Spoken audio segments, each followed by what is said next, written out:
Raising interest rates, not lowering interest rates, is now more of a reality since the Federal Reserve met on Wednesday. Hi, this is Sean McManaman, Mortgages by Sean. I'm here with the rate update. So the Fed met on Wednesday. It was Chairman Warsh's first meeting, and the meeting tone was hawkish, and the markets did not like that. And, there was a lot of hope and everything that he's going to come in and lower interest rates. Well, with the recent inflation reports, there was no way that was going to happen.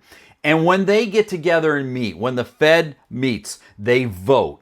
And what they do is they put out what's called a dot plot, which shows their projections going forward. And 9 of the board members are projecting at least one rate increase by the end of the year. So rates, they're not going to lower rates. That's almost certain.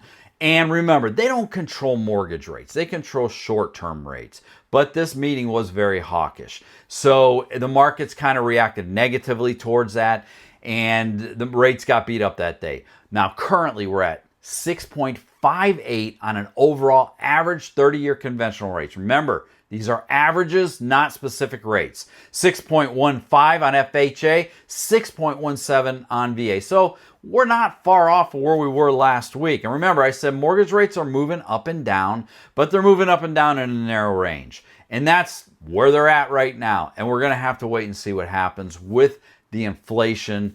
As long as inflation continues to increase, mortgage rates are going to be where they're at, or they're going to go up.